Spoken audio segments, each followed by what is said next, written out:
हर रात की तरह आज भी मैं देर रात घर पहुंचा।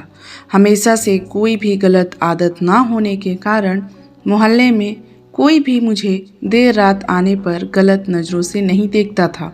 मैं हमेशा इस बात को लेकर गर्व करता कि लोग अपने बच्चों को मेरी उपलब्धियों का उदाहरण देकर अच्छा पढ़ने लिखने की सलाह देते हैं। खैर, यही सब सोचते हुए मैंने अपनी चाबी से घर का दरवाज़ा खोला। हालांकि मुझे पता था कि जब तक मैं घर नहीं पहुंचता तब तक सुमन को नींद नहीं आती थी, पर मैं अपने 5 साल के बेटे चीकू को नींद से नहीं जगाना चाहता था। दरवाजे की हल्की सी आहट पाकर सुमन हमेशा की तरह कमरे से बाहर आई।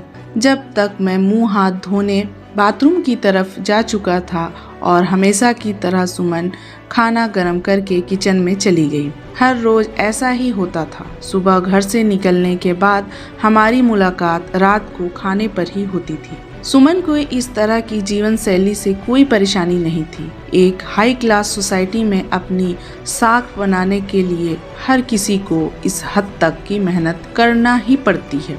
चीकू सो गया। खाना खाते हुए मैंने सुमन से पूछा, हाँ, काफ़ी देर से आपका इंतज़ार कर रहा था, लेकिन फिर इंतज़ार करते करते ही सो गया। सुमन ने शिकायत भरे लहजे से कहा, लेकिन हर बार की तरह मैंने मुस्कुराकर बात को टाल दिया। रात को देर से सोने के कारण हर रोज मैं सुबह देर से ही उठता था, लेकिन जब तक मैं उठता तब तक चीकू स्कूल चला जाता था। चीकू की हमेशा शिकायत रहती थी कि मैं उसे कभी बाहर घुमाने नहीं ले जाता, और शायद इसी बात को लेकर वो मुझसे नाराज भी था। हमेशा की तरह मैंने उठकर सुमन को आवाज लगाई और बाथरूम में घुस गया। थोड़ी देर में ही सुमन नहाने के लिए गर्म पानी ले आई। तुम नहीं होती तो मेरा क्या होता, रोज की तरह मैंने पानी की बाल्टी लेते हुए अपना घिसा पिटा डायलॉग मारा, और हमेशा की तरह ही सुमन मुस्कुराते हुए खाने की तैयारी करने किचन में चली गई।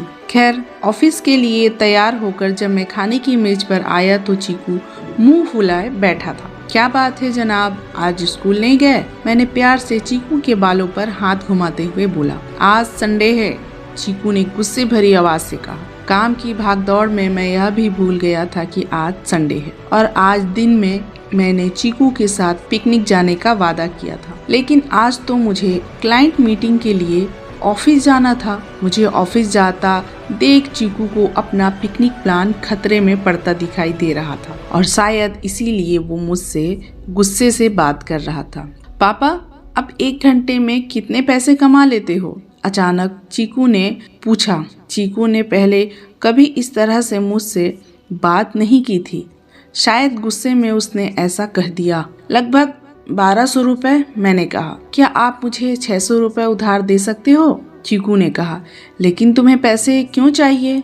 मैंने थोड़ा गंभीर होते हुए पूछा। मुझे चाहिए, चीकू ने बनावटी मुंह बनाते हुए कहा। खैर, मैंने चीकू को 600 रुपये दे दिए। चीकू उठा और अंदर से अपनी गुल्लक ले आया। चीकू ने अपनी गुल्लक से 600 रुपये निकाले और 1200 रुपये हाथ में मेरे रखते हुए कहा, क्या आप कल मुझे अपना 1 घंटा दे सकते हैं? मुझे आपके साथ बैठकर खाना खाना है। चीकू की बात सुनकर मैं सुन्न रह गया।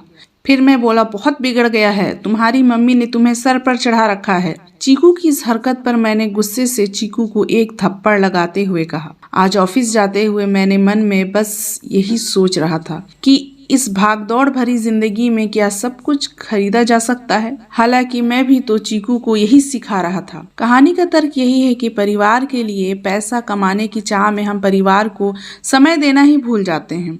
जिंदगी में सबके बीच में तालमेल बिठाकर चलना ही समझदारी है। वीडियो अच्छी लगी हो तो चैनल को सब्सक्राइब करें और इस वीडियो को लाइक किए बिना बिल्कुल मत जाइएगा। मिलते हैं अगली वीडियो में। Bye bye.